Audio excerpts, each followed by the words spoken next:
Recently, I did a video where I was walking in the tall grass, and there was a lot of questions from viewers about problems with insects, more specifically, ticks, fleas, and chiggers. Typically, I actually rarely run into that problem when wading through high grasses. So today I'll be sharing some tips on moving through these areas and avoiding these pests.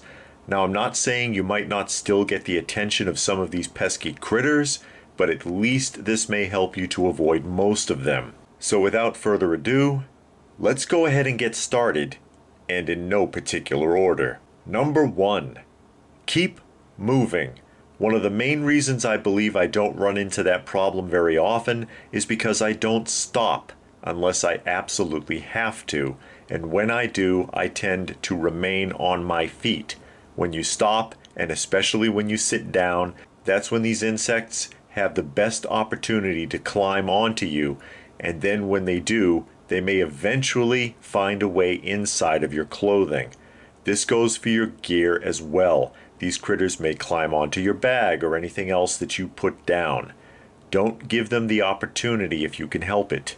Number 2, tall boots. The taller the boots, the better, which I feel that if you're hiking, whether over open country or through overgrown areas, you should already have proper protective footwear to begin with. They should at least go up past your ankles. And although I am showing images here, I'm not necessarily recommending any specific products. You need to decide what's best for you on your own. I know that it's really common for most people to have lower cut boots for hiking. Personally, I don't recommend it. Number 3, tall socks. Think retro 70s era socks that go up practically to your knees. It's a really popular trend right now for people to have low cut socks, and honestly, it's getting more difficult to find socks that go up over your shins or even to your knees. But for the purposes we're discussing, low-cut socks are impractical. Socks that cover your legs or socks that are big enough that you can fold them and even tuck pants into them are more preferable if you're trying to keep insects out of your clothing. And on the subject of clothing, number 4, proper clothing. In the grass, I wouldn't advise shorts. I don't care how hot it is. Pants should go all the way down and be made from a rugged material, and preferably with drawstrings at the cuff if possible, so that they can be properly tied off and tucked into the boots in order to prevent access up the legs. Many hikers even tuck their pants into their socks or tape the cuffs off to prevent access. I would also advise the use of a long-sleeved shirt if you intend to be in tall grass for an extended period. And number 5, repellent. Spray your boots and spray the outside of your clothing, not the inside, the outside.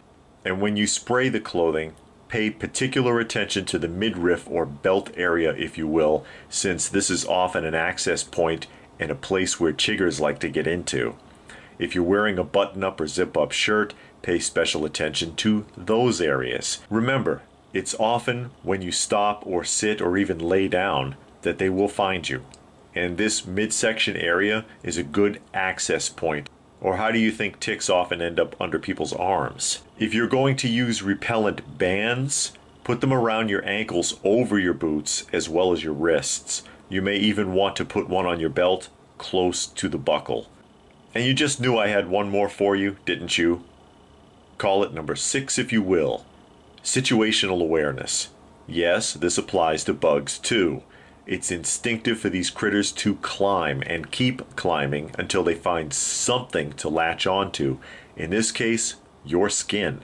Take the time to spot check regularly to see if anything is climbing up your legs so that you can brush them off before they get too far, and brush off exposed skin regularly.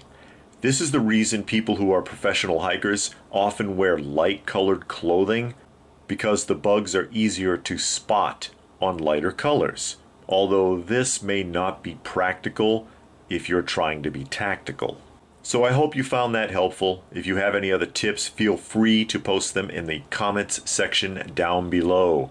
Please do give the video a thumbs up if you got something out of it. Easiest way to show your appreciation. Share it if you can and subscribe if you are new. Be sure to hit the bell icon so you can be alerted when new content comes out. And please do check out some of the other videos if you get the chance. If you would like to help this channel out, there are links for that down below. Every little bit helps and I sure do appreciate it. I can also be found on another channel called Coffee Talk. Check it out if you get the chance. There is a link for that down below as well. So all that being said, as always, stay frosty folks, and thanks for watching.